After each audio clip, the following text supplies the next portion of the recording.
भाभी, मेजर समी ने ज़रा हिम्मत करके कहा, हम तो ये उम्मीद लेकर आए थे कि आप उस्मान से मिले और इसे कहें कि वो इकबाल जुर्म कर ले और वादा माफ़ गवाह बनकर सज़ा से बच जाए। एक और बात भी जहन में रख लें भाभी, कैप्टन आसिफ ने कहा, जब लूसी का फ़ोन नंबर आईएसआई को दिया जाएगा तो लाजमन आपसे इसकी तस्दीक करवाई जाएगी और आपसे पूछा जाएगा कि आपकी इस लड़की के साथ क्या बातें हुई थीं।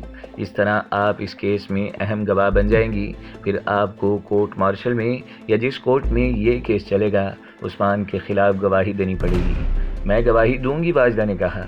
मैं उस्मान की आंखों में आंखें डालकर हकीकत बयान करूंगी। आप अभी तक अपने दोस्त को सज़ा से बचाने की सोच रहे हैं? हाँ भाभी, मेजर समी ने कहा, हम अपने दोस्त को भी और आपके सुहाग को भी बचाने की कोशिश में हैं। फिर मैं ऐसी बात कहूँगी जो शायद आपको अच्छी न लगे, वाजदा ने कहा। आपकी वफादारी अपने मुक़द्दस वतन के साथ नहीं बल्कि अपने इस दोस्त के साथ है जो आपके वतन के दुश्मन का सबसे बड़ा सरगर्म एजेंट है। भाभी, कैप्टन आसिफ ने कहा, आपने अभी एक और पहलू पर गौर नहीं किया। आप उस्मान के खिलाफ गवाही देंगी तो आपका ससुर और इसके बेटे आपके जानी दुश्मन बन जाएंगे। सुना है वो कुछ और ही जहनीत के लोग हैं और इंतकामी कार्रवाई में ख़तरनाक हद तक पहुंच सकते हैं। मैंने ये पहलू भी सोच लिया है, वाजदा ने कहा। वतन के दफा की खातिर ख़तरात तो मोल लेने ही पड़ते हैं। मैं अब हर सूरत हाल और बड़े से बड़े ख़तरे का सामना करने के लिए तैयार हूँ। एक हदीस है, रसूलुल्लाह सल्लल्लाहु ताला अलैहि वसल्लम ने फरमाया था कि मेरी बेटी फ़ातिमा रज़ियल्लाहु ताला अन्हा अगर चोरी करने की मुर्तकिब होती तो मैं इसे भी शरई कानून के मुताबिक सज़ा दिलवाता। अब सोचे कि उस्मान कौन है, क्या है। इसने छोटी मोटी चोरी नहीं की बल्कि अपने इस्लामी वतन की जड़ें काटते पकड़ा गया है और दीन के दुश्मन का आला कार बना रहा है। फिर इसे सज़ा से क्यों बचाया जाए? आप लूसी का फ़ोन नंबर आईएसआई तक पहुंचा दें। मेजर समी और कैप्टन आसिफ के पास अल्फाज का ज़ख़ीरा ख़त्म हो चुका था और इस्तदलाल की तुर्किश में एक भी तीर नहीं रहा था। कैप्टन आसिफ ने आहिस्तगी से मेजर समी से कहा कि वह मेजर इम्तियाज़ को अभी फ़ोन कर दे। मेजर समी उठा और फ़ोन पर मेजर इम्तियाज़ के घर का नंबर डायल किया। उधर से फ़ोन मेजर इम्तियाज़ ने उठाया और जब मेजर समी ने बात की तो मेजर इम्तियाज़ ने कहा कि कोई ख़ास बात है?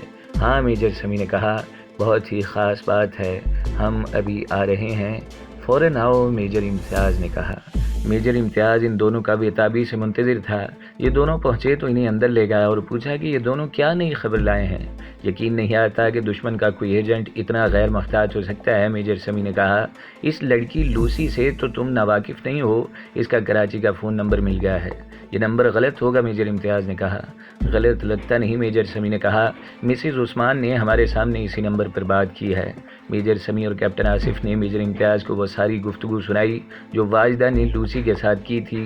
फिर इसे वो सारी बातें सुनाई जो वाजिदा ने उस्मान के मुतल्लिक इन दोनों के साथ की थी। ये भी बताया कि इस पर कैसी जज्बाती कैफियत तारी हो गई थी और इसने इसका पक्का तहैया कर लिया है कि वह उस्मान को सज़ा से बचने नहीं देगी, यहाँ तक कि वह उस्मान के खिलाफ गवाही देने और शहादत पेश करने के लिए कोर्ट मार्शल में भी जाएगी। मेजर उस्मान की फरेबकारी पर हैरत होती है, कैप्टन आसिफ ने कहा। इसने इस हिंदू लड़की को भी साथ मिलाकर अपनी बीवी को किस तरह बेवकूफ़ बना रखा है। किस दुनिया में बसते हो आसिफ, मेजर इम्तियाज़ ने कहा। ये तो एक आम जहन का बेवफा खामन भी किया करता है। उस्मान बीवी को ये बताता रहा कि लूसी को गिरफ्तार करवाना है और लूसी को बीवी की दोस्त बना दिया और इसे कहा कि बीवी मेरी को अपनी जाल में रखना। इसे ये भी कहा होगा कि इसे इस तरह अपना गर्विदा बना लो कि हमारे रास्ते की रुकावट न बने। जासूसों की हरकतें और फरेबकारियाँ हमसे सुनो। तुम आर्मी ऑफिसर बने फिरते हो, इनकी बाज़ फरेबकारियों को तुम पुरखलूस बातें या हरकतें कहोगे। अब बताओ तुम क्या करोगे? मेजर समी ने मेजर इम्तियाज़ से पूछा। क्या फ़ोन करके रावलपिंडी वालों को यह खबर बताओगे? नहीं, मेजर इम्तियाज़ ने जवाब दिया, ऐसी बातें फ़ोन पर नहीं की जाती। कल अलग सुबह निकल जाऊंगा और रावलपिंडी जाकर ज़ुबानी ये नंबर दूंगा। उस्मान को वादा माफ़ गवाह बनाने की कोई सूरत नज़र नहीं आती, कैप्टन आसिफ ने कहा। हम दोस्ती का हक अदा करना चाहते हैं। हमने तो ये सोचा था कि हम दोनों मिसेज़ उस्मान को साथ लेकर रावलपिंडी जाएंगे और उस्मान को इकबाल जुर्म और निशानदेहियों के लिए तैयार करेंगे, लेकिन मिसेज़ उस्मान का रवैया बिल्कुल उलट हो गया। मैं तुम्हें यह भी बता देता हूँ, मेजर इम्तियाज़ ने कहा, लूसी का फ़ोन नंबर मिल जाने से मेजर उस्मान की बचत का इम्कान ख़त्म हो जाएगा। कराची जाकर इस फ़ोन नंबर का एड्रेस मालूम कर लिया जाएगा और वहाँ छापा मारा जाएगा, कोई ना कोई तो गिरफ्तार होगा ही। बहरहाल ये ISI की ज़मीन दोज कार्रवाइयाँ होंगी जिनका जिक्र न किया जाए तो बेहतर है। मेजर इम्तियाज़ ने इन दोनों से कहा कि वो वाजिदा से कह दें कि 1-2 दिनों के वक्फे से लूसी के साथ इस नंबर पर बात करती रहा करे और बात इस अंदाज से करे जैसे वो उस्मान और इसके हाथों में कठपुतली और उल्लू बनी हुई है और कुछ भी नहीं समझती, बल्कि बहुत ही खुश है कि लूसी के साथ उस्मान के ज़रिए इसकी दोस्ती हो गई है। मेजर समी ने वाजदा के जज्बे और इस जज्बाती रवैये पर हैरत का इजहार किया। कैप्टन आसिफ ने कहा कि इसे तो बिल्कुल तवक्का ही नहीं थी कि किसी पाकिस्तानी में और ख़ुसूसन इस क्लास में जिस क्लास की मिसेज़ उस्मान है ऐसा जज्बा ज़िंदा रह गया है। चलो मान लेते हैं कि इस औरत में इतना शदीद जज्बा मौजूद है। मेजर समी ने कहा, मैं दूसरा पहलू देख रहा हूँ। मिसेज़ उस्मान अपने ससुराल को अपना दुश्मन बना रही हैं, अहवाल और कराइन बता रहे हैं कि उस्मान सज़ा से बच नहीं सकेगा। इस सूरत में मिसेज़ उस्मान को उस्मान के लवाहिकीन की दुश्मनी मोल नहीं लेनी चाहिए। ये मुझसे सुनो, मेजर इम्तियाज़ ने कहा। ISI अपने तरीक़ा तफ्तीश के मुताबिक उस्मान और मिसेज़ उस्मान के ख़ानदानों के मतलब पूरी तहकीकात कर चुकी है। मिसेज़ उस्मान को अपने ससुराल की दुश्मनी महंगी पड़ेगी। उस्मान का बाप और भाई ऊंचे दर्जे के ज़िम्मेदार हैं, जिन्हें आम पाकिस्तानी इस्तिलाह के मुताबिक जागीरदार कहा जाता है। इनके पास रुपए पैसे की फरावानी भी है और गुंडागर्दी की और हुकूमत में असर व रसूख की ताकत भी है। ये लोग अपने आप को अल्लाह के बंदों का खुदा और पाकिस्तान को अपने बाप की जागीर समझते हैं। बाप दादा अंग्रेज़ों के हाशिया बरदार थे और अब पाकिस्तान में कोई भी हुकूमत आती है ये इसके कदमों में बैठ जाते हैं और अपनी ताकत में इजाफा करते हैं। उस्मान को बाप ने मुल्क के दफा के लिए फ़ौज में नहीं भेजा था, बल्कि कर्नल और जर्नल बनाने के लिए इसे सिफारशी कमीशन दिलवाई थी। ये तो तुम दोनों ने उस्मान के करैक्टर और आदात से देख ही लिया था। मैं ये भी जानता हूँ और तहकीकात में ये बात सामने आई है कि उस्मान में कुछ खूबियाँ भी हैं। मैंने और कैप्टन आसिफ ने यही खूबियाँ देखी थी, मेजर समी ने कहा, और इन्हीं खूबियों से मुतासिर होकर इसके दोस्त बने थे। अब मिसेज़ उस्मान के ख़ानदान की बात सुनो, मेजर इम्तियाज़ ने कहा। ये लोग भी उस्मान के ख़ानदान की सतह के ज़िम्मेदार हैं, लेकिन इनका शुमार शुरफा में होता है। इन्हें तुम मुहिब वतन कह सकते हो। हमारे किसी एक भी मुखबर ने इनके ख़िलाफ़ कोई ज़रा सी भी बात नहीं की। उन्होंने अगर पाकिस्तान को कुछ दिया नहीं तो पाकिस्तान से कुछ वसूल भी नहीं किया। गुंडागर्दी की ताकत इनमें भी है, लेकिन इसे वो गुंडों की तरह इस्तेमाल नहीं करते। अब देखना यह है कि ये लोग हमारे साथ ताउन करते हैं या अपने दामाद को बचाने की कोशिश करेंगे। मेरा ख्याल है कि अपनी बेटी को उस्मान के खिलाफ गवाही नहीं देने देंगे।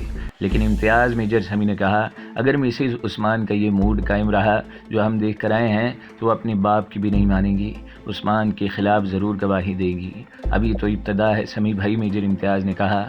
आगे आगे देखिए क्या होता है। अगर इस फ़ोन नंबर पर हमारा छापा कामयाब होगा तो मिसेज़ उस्मान की गवाही की ज़रूरत ही पेश नहीं आएगी। कभी तो मुझे भी शक हो जाता है, कैप्टन आसिफ ने कहा। लूसी ने नंबर तो ठीक दिया है और वो इस नंबर पर बोली थी, लेकिन इसके असल फ़ोन नंबर का एड्रेस कोई और होगा। इंडिया के जासूस इतने कच्चे नहीं होते। तुम मुसलमान हो आसिफ, मेजर इम्तियाज़ ने कहा। इस मसले को एक मुसलमान की हैसियत से देखो। अगर पाकिस्तान को हम अल्लाह की सरजमीन मानते हैं तो अल्लाह की ज़ाते बारी को न भूलो। अल्लाह की गिरफ्त हरकत में आती है तो अल्लाह के दीन के दुश्मनों की अकल सरबहम हो जाती है। दुश्मन अपने ही लगाए हुए फंदे में फंस जाते हैं, अपने खोदे हुए गड्ढे में खुद ही आ गिरते हैं। जासूस और तखरीबकार इंडिया के हों या किसी और मुल्क के, वो हम जैसे इंसान ही होते हैं, आसमान से उतरी हुई मखलूक नहीं होते। उस्मान और लूसी अपने ही लगाए हुए फंदे में आ गए हैं। अल्लाह ने इन्हें जो मोहलत दी थी वो ख़त्म हो गई है। लेकिन सर, कैप्टन आसिफ ने कहा, सब पकड़े तो नहीं जाते। इंडिया के हज़ार जासूस हमारे मुल्क में सरगर्म हैं। यूँ मालूम होता है जैसे इन्हें पकड़ने वाला हमारा निज़ाम इतना सरगर्म नहीं जितने ये इंडियन एजेंट हैं। ये कोई मुअम्मा नहीं जो हल ही ना हो सके, मेजर समी ने कहा। दुश्मन सिर्फ इस मुल्क में जासूसी और तखरीबकारी में कामयाब होता है जिस मुल्क में इसे गद्दार मिल जाते हैं। अगर पाकिस्तानी खुद ही दुश्मन के जासूसों को अपने घरों में सिर्फ पनाह ही न दें बल्कि अपने मुल्क की जड़ें काटने के लिए इनके साथ मिल जाएं तो इन्हें कैसे पकड़ा जा सकता है। फिर भी अल्लाह की गिरफ्त से कोई दूर नहीं। ऐसी कुछ और बातें हुई और मेजर समी और कैप्टन आसिफ रुखसत होने के लिए उठे। मेजर इम्तियाज़ ने बताया कि वो कल सुबह रावलपिंडी के लिए रवाना हो जाएगा। ادھر جلندر سے دور ایک جنگل اور بیابان میں جس میں سے کم ہی لوگوں کا گزر ہوا کرتا تھا، صغیر اور دلجیت کور نے طوفانی رات ایک درخت کے تنے کی اوٹ میں بیٹھے گزار دی۔ بجلیاں رہ رہ کر کونتی رہیں اور ان کے دھماکے زمین و آسمان پر لرزاں طاری کرتے رہے۔ طوفان بعد و بارہ چیختا چلاتا رہا اور بارش ایسی موسلا دھار جیسے ساری زمین کو سمندر بنا ڈالے گی۔ طوفان کی تیزی ایسی جیسے جنگل میں کوئی درخت کھڑا نہیں رہ سکے گا۔ صغیر اور دلجیت کور گھنے درخت کے نیچے بیٹھے ہوئے تھے، اس لیے اتنی تیز اور طوفانی بارش کی براہ راست زیادہ سے بچے رہے، لیکن درخت کے پتوں سے گرنے والی بارش کے پانی سے محفوظ نہ رہ سکے۔ دونوں ایک دوسرے کے ساتھ لگے بیٹھے تھے۔ دلجیت کور دلیر اور جرأت مند لڑکی تھی، مگر آخر تھی عورت صغیر کے ساتھ یوں لپٹ جاتی تھی جیسے اس کے وجود میں پناہ لینے اور سما جانے کی کوشش میں ہو۔ اس نے 2-3 بار صغیر سے پوچھا کہ یہ طوفان کب تھمے گا، یا تھمے گا بھی یا نہیں؟ جب تمہارے دل سے شیطان نکل جائے گا، صغیر نے آخر کہا، پھر کبھی دل میں ایسا خیال نہ آنے دینا اور مجھے میرے خدا کی راہ سے گمراہ نہ کرنا، ورنہ ہم دونوں پر بجلی گرے گی اور ہم جل کر راکھ ہو جائیں گے۔ دلجیت کور نے اپنی کانوں کو ہاتھ لگا کر ہندوانہ انداز میں توبہ توبہ کی، اس کی آواز کانپ رہی تھی۔ اب یقین آ گیا ہے، دلجیت کور نے کہا۔ کیا یقین؟ کہ تم خدا کے کوئی خاص بندے ہو، دلجیت کور نے کہا۔ میں نے ناپاک کرنے کی کوشش کی تھی، مجھے معاف کر دینا۔ معافی میرے خدا سے مانگو، صغیر نے کہا۔ اس کا طریقہ صرف یہ ہے کہ اپنے آپ کو جوان عورت اور مجھے جوان مرد سمجھنا چھوڑ دو۔ حقیقت یہ تھی کہ صغیر بھی خوفزدہ تھا، لیکن مرد تھا، اس لیے ایک عورت پر یہ ظاہر نہیں ہونے دے رہا تھا کہ وہ بھی اس کی طرح ڈرا ہوا ہے۔ طوفان کا زور رات کے آخر میں ٹوٹنا شروع ہو گیا اور صبح طلوع ہونے تک طوفان بالکل ہی ختم ہو گیا اور بارش بھی تھم گئی۔ صبح کا اجالا نکلنے لگا تو دونوں اٹھے۔ وہ ٹیکری پر تھے، اس لیے انہیں کچھ دور تک نظر آتا تھا۔ زمین سمندر بن گئی تھی۔ ان کو معلوم نہ تھا کہ یہ پہاڑی علاقہ ہے جس میں پانی کسی ایک جگہ زیادہ دیر تک نہیں رہے گا اور آدھا دن گزرنے تک بہہ جائے گا۔ اسی درخت کے پیچھے چلی جاؤ، صغیر نے دلجیت کور سے کہا۔ کپڑوں کو نچوڑ لو اور پھر پہن لو۔ دلجیت کور تنے کے دوسری طرف چلی گئی اور اس طرح دونوں نے کپڑے اتار کر سکھا لیے اور پھر پہن لیے۔ دلجیت کور نے صغیر کو نوٹوں کی گڈیاں دکھائیں جو پنڈت رمیش چندر کے گھر سے چرا کر لائی تھی۔ یہ تمام نوٹ اس طرح بھیگ گئے تھے جیسے پانی میں سے نکالے گئے ہوں۔ صغیر نے اسے بتایا کہ یہ خراب نہیں ہوئے، کھول کر دھوپ میں رکھیں گے تو خشک ہو جائیں گے۔ وہ ٹیکری سے اتر گئے۔ چلتے چلتے دلجیت کور نے کہا کہ بھوک نے زیادہ تنگ کیا تو کیا کریں گے؟ صغیر نے کہا کہ جس خدا نے ہمیں رات کو شیطان سے بچا لیا تھا وہ کچھ کھانے کے لیے بھی دے دے گا۔ پہلے اس سمندر کو دیکھو، صغیر نے کہا، ہمیں اس میں سے گزرنا ہے، ندی نالے چڑھے ہوئے ہیں، ہم ان کے اترنے کا انتظار نہیں کر سکتے۔ کیا پولیس اب بھی ہم تک پہنچ جائے گی؟ دلجیت کور نے پوچھا۔ نہیں، صغیر نے کہا، اب نہیں، ہم بہت دور نکل آئے ہیں اور اس ملک کی پولیس اتنی تیز اور دلیر نہیں کہ ایسی طوفانی رات کو بھی ہمارے تعاقب میں رہی ہو۔ نہ ہی رمیش کا کوئی آدمی اتنی جرأت کرے گا۔ پھر بھی ہمیں جلدی نکل جانا چاہیے۔ اب اس کا سفر پانی میں داخل ہو گیا تھا۔ وہ پانی سے بچ بچ کر چلے رہے تھے، اس طرح وہ سیدھے نہیں جا سکتے تھے۔ پانی کہیں ٹخنوں تک اور کہیں گھٹنوں تک آ جاتا تھا۔ وہ قدم پھونک پھونک کر رکھتے تھے کیونکہ خطرہ تھا کہ پاؤں کسی بڑی کھڈ میں نہ جا پڑے۔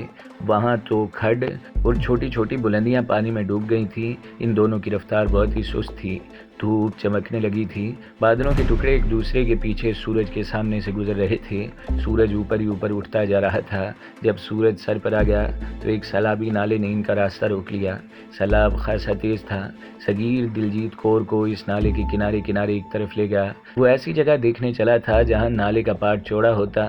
تھوڑی دور رہ گئے تو نالے کا پاٹ اتنا چوڑا ہو گیا کہ وہاں سیلاب پھیل گیا اور اس کا زور و شور ختم ہو گیا۔ صغیر نے دلجیت کور کو ساتھ لیا اور نالے میں اتر گیا۔ پہاڑی علاقوں کے ندی نالوں کا بہاؤ بہت ہی تیز ہوتا ہے۔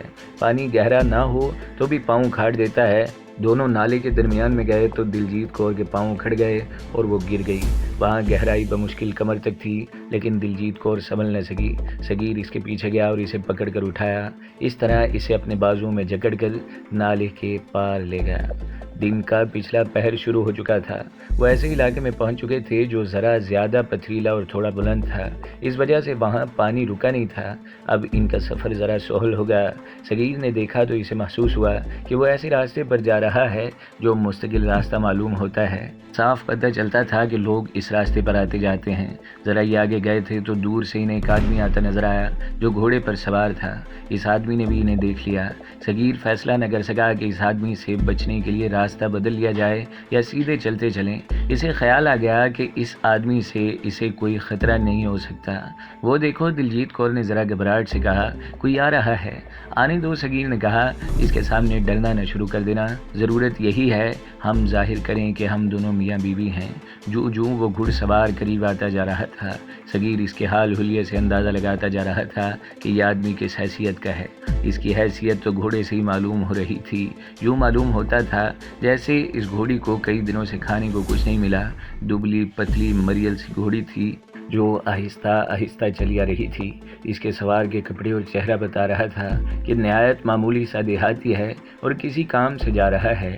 اسے ڈرنے کا کوئی جواز نہیں تھا۔ وہ قریب آیا تو اس نے ہندوؤں کی طرح دونوں ہاتھ جوڑ کر سلام کیا، لیکن نہ رام رام کہا، نہ نمستے اور نہ ہی السلام علیکم۔ پتہ نہیں چلتا تھا کہ یہ ہندو ہے، عیسائی ہے یا مسلمان۔ اس کے سر پر کلے کی پگڑی لپٹی ہوئی تھی جو عموماً مسلمان باندھا کرتے تھے۔ بعض ہندو بھی اس طرح پگڑی لپیٹ لیتے تھے۔ یہ شخص صغیر اور دلجیت کور کو غور سے دیکھ رہا تھا۔ صغیر کی جاسوسی والی رگ بیدار ہوئی اور اس کے دماغ نے ایک بات سوچ لی۔ ہم جلندھر کے قریب کے گاؤں کو جا رہے ہیں، صغیر نے کہا۔ کیا تم بتا سکتے ہو کہ ہم ٹھیک راستے پر جا رہے ہیں یا پیدل کیوں جا رہے ہو؟ گھڑ سوار نے پوچھا۔ اور تم اس جنگل بیابان سے کیوں گزر رہے ہو؟ تھوڑا پرے جاتے تو تمہیں پکا راستہ مل جاتا۔ اس شخص نے گھوڑی روک لی تھی اور صغیر کو کوئی درویش یا سادھو مہنت سمجھ کر گھوڑی سے اترایا۔ معلوم نہیں تمہارا مذہب کیا ہے؟ صغیر نے کہا۔ میں مسلمان ہوں، سوار نے کہا۔ پھر تم میری بات سمجھ سکو گے، صغیر نے کہا۔ ہم میاں بیوی ہیں، رہنے والے تو اس علاقے کے ہیں، لیکن ہمارے پیر و مرشد جلندھر کے ایک گاؤں میں رہتے ہیں جہاں ہم جا رہے ہیں۔ ہماری شادی ہوئے 7 سال ہو گئے ہیں اور ابھی تک بے اولاد ہیں۔ کوئی 1 سال ہوا کسی نے ہمیں اس پیر صاحب کے آستانے کا راستہ دیا تھا۔ ہم دونوں وہاں گئے اور پیر صاحب کے مرید بن گئے۔ اپنی مراد پیش کی تو انہوں نے دعا بھی کی اور تعویذ بھی دیے، لیکن کچھ اثر نہ ہوا۔ ایک بار پھر گئے تو پیر صاحب نے پھر دعا دی اور تعویذ بھی دیے، لیکن 1 سال گزر جانے کے بعد بھی ہماری مراد پوری نہیں ہوئی۔ اس گاؤں کے ایک بزرگ نے بتایا تھا کہ تم خواہ ہندوستان کے کتنے دور دراز گوشے کے رہنے والے ہو، ایک بار وہاں سے تم دونوں پیدل پیر صاحب کے دربار میں پہنچو تو تمہاری مراد پوری ہو جائے گی۔ اب ہم دونوں 2 دن سے سفر میں ہیں اور پیدل پیر صاحب کے گاؤں تک پہنچنا چاہتے ہیں۔ معلوم نہیں ہم سیدھے راستے پر جا رہے ہیں یا بھٹک گئے ہیں۔